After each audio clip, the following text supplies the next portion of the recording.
Hey everyone, hopefully you're having a good day. My name's Andy. My channel is Finding Value. Today we're going to do our daily technical analysis update of gold and silver. We're going to jump right into the technical charts. We're going to look at the dollar, 10-year yield, precious metals, and then the companies and ETFs themselves, just to get a good picture of what's going on. So here we go. Let's dive in. We've got the dollar behind me, the DXY. We were up today 0.3%. Looks like we're kind of chopping back and forth. That's what we're doing. Moving on the sideways. Usually under a commodity expansion phase of real estate, we see the dollar index go down, but we're seeing inflation worldwide, and this thing has been all over the place. But again, long term, we're coming up under this resistance line on the long term, and I'm suspecting that the dollar is going to head lower at some point. I can't tell you the exact timing, but this is what it looks like. That's the big trend line I'm looking at. We're coming on up, and I'm looking for a move to eventually roll over at some point. Looking at the 10-year yield, let's go to the dailies on this. We are higher on the 10-year yield. We're up 2.1%. It looks like we're trying to put in another type of pattern where we kind of do this, and I'm just going to draw it in there. It's a continuation pattern, kind of a flag pattern that could potentially break to the upside. But overall, on the long-term big picture view, I suspect that we're going to have higher interest rates. Gold moving on up. I know a lot of people on the channel, a lot of people everywhere said, well, how do you know this is a legit breakout? The news, it's just the news of the war and that we're just going to come straight back down. Well, this doesn't look like it's coming back down. I will still remain open for whatever movement that's coming, but this looks like a break to me. This looks like we could be moving to the upside, especially if we close around this 1870 level. We're getting to areas where, if we get any higher, I'd say the breakout is legit and it's probably not coming back down. But on a big long-term perspective, it looks really good for a break or move higher out of this pattern and a move higher. So gold's looking, I think, very good.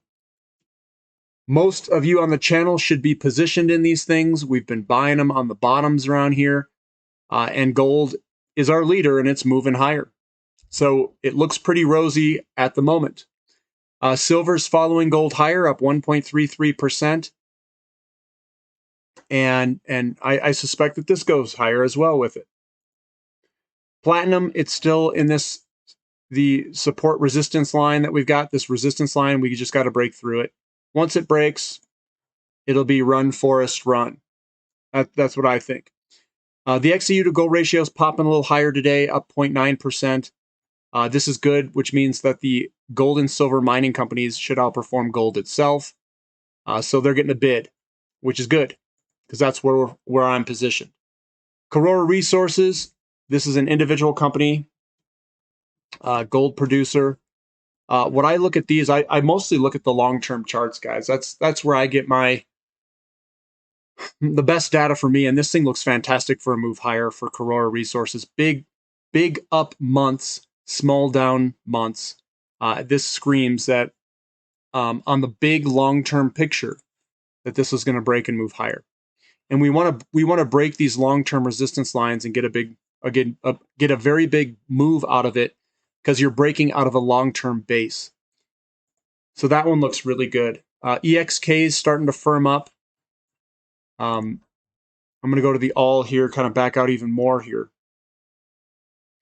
And this is the big long-term view that we want to break. We want to break and close above $7 eventually, and that's when the real fun begins. So EXK looks good. SILJ, I'm just going to look at these from a big picture view, guys. SILJ looks good. Nice big, almost a bullish engulfing. It's not quite. Might have a little more time moving sideways. GDX looks really good. We're in this big pattern here. We just got to break out of it and get moving. SIL, I drew this one. This has got a rocket ship on it. It says, I am cool, inverted head and shoulders, and it's ready to break at some point.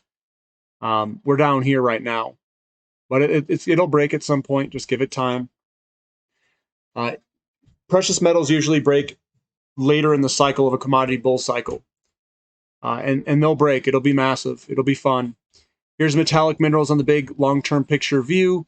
We broke out. We're kind of doing a retest right now, and it's just taking time. It'll break and move. Koya Resources, this guy's way down here. It's already breaking its downtrend. I'll zoom in a little bit on this one. Breaking its downtrend, it's starting to head higher. So this one looks good. Discovery Silver having a nice, strong up day today. On a big picture view, they have a lot of silver, more of a bulk tonnage, nice big move higher. In a little bit of a this is a consolidation period before a next move higher. AG, and almost all these were in consolidation periods. All companies have it. You get like a big first wave move, you get a big consolidation period, and then you get another large move. Ooh, this one doesn't look too bad. This is First Majestic. What I like is the big long-term. This is a huge pattern. That's going to break this thing and absolutely kill it at some point. These patterns, the bigger they are. So you can kind of do a fractal on this. I can try to do one here. It's kind of a price projection. This is a trend-based fib extension. I'm just going to say that this was the beginning of the move and that the pullback came back to 2016, and that usually kind of a 1.618 is a good line to kind of look at. We also have this portion here of the pattern is the projected move upward, and everything's looking like it could go to $40. Like $45, $40, somewhere in that range. And it could go past that. It could go all the way to like 60, 70 bucks. So that's kind of a projection that we could do on it, around 40 to 60 bucks, depending on how it works and how it plays out. But usually around a 1.618, $40 is about the price move. So you just buy it down here and you hold on and forget about it for 5 years or something like that. Newmont's got another one that's got a monster ultra pattern on this thing. This is the pattern here. And if I were to do a trend base fib extension line on it, again, guys, these are just probabilities. I'm not projecting it.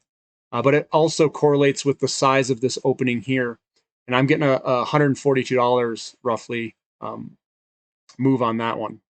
And these aren't as leveraged as some of the smaller ones. Mag Silver, looking at this one here.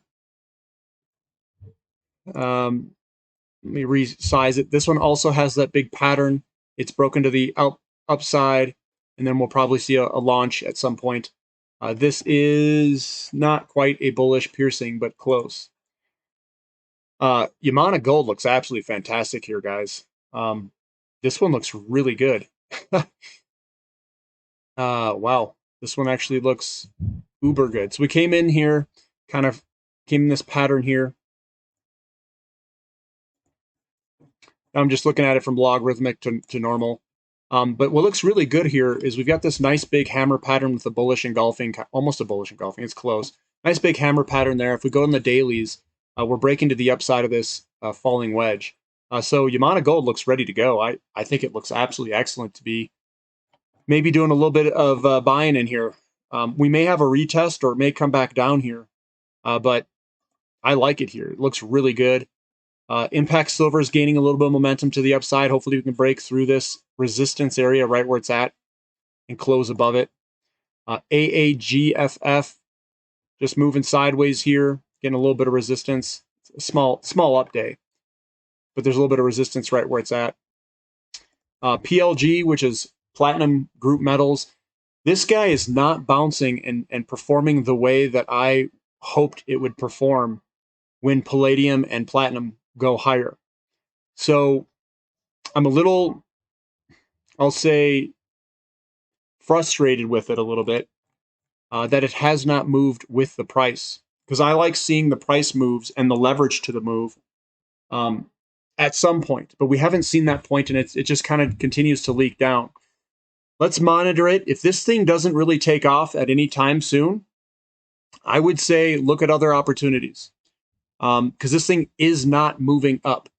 I'm still in it. I'm still holding it. I'm still waiting for that move. If that move doesn't materialize, when gold and silver and all these guys move higher, I will be not happy with that. Sandstorm Gold's looking good. We've got a break of its pattern. I think this is a good one to be looking at right now. Franco-Nevada, another one that looks good. I would be looking at it right now. I like all these royalty companies. Let me zoom back out. These big picture views. This thing's going to break this pattern here, and it's going to run. So Franco-Nevada looks really good for a long-term hold. And this is where I carry the bulk of my money, guys. EMX royalties looking better. I'm going to zoom into the 1 day because it was a nice, good 6% update today. Let's see if there's any bullish engulfings on the short term. Yeah, this thing looks good. We've broken the downtrend and we're starting to move up. Nice, good buying pressure, good, strong closing. Hopefully it can continue. Looks good. Teuton Resources, another one I've been buying down here. Nice, good, strong buying pressure the past 2 days. We're kind of coming back up into this support resistance line. So that one's also looking good. Teuton Resources has a lot of, like, fundamentally, this company is superior, man. It's going to kill it in the future, in my opinion. This is one of my larger royalty companies for a small cap. Is TEUTF. Wheaton Precious Metals, another one I like. Another one of my overweighted positions, and I think will eventually break and move higher, especially with gold and silver doing what it's doing. That one looks good. Gold Royalty Company, I haven't added anything into this guy. I just own it for my Ely Gold takeover. MTA, Metallo Royalty, this guy's looking good. It's coming on up, trying to break out to the upside at some point here soon. Mavericks Metals is breaking out of its little area with gold and silver breaking higher. I suspect that these would break higher with it, and they're doing that. Royal Gold's breaking to the upside. That one looks good. Look at a big picture view. It's got a big old pattern that this thing could break, and hopefully make some very large moves in the future alongside gold. And Osisko Gold Royalty's got this big long resistance line here. Once we break that, we're gonna get a big move out of this. Should be a nice, fun move. It looks like we're gonna line up here to do that move, especially with gold, silver, and platinum moving to the upside. So that's what I've got for today, guys. I am extremely positive on precious metals. I don't care what the short term does. I think that the long term, medium to long term, when you look 5 to 10 years out, that gold, silver, and platinum are going to be far higher than where they are today. How the ratios shift, we'll see how they shift and what I'll do and determine on what I do. I'm hoping that platinum can outperform silver in the beginning of this bull market substantially.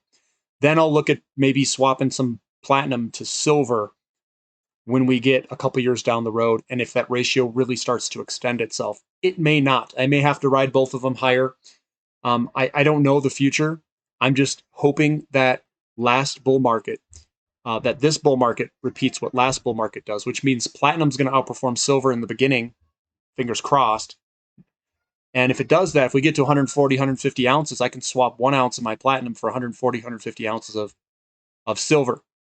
Effectively, if my cost basis is, say, $850 or something like that per ounce, and I were to buy or to swap my stuff over, I'm just going to do a quick calculation here.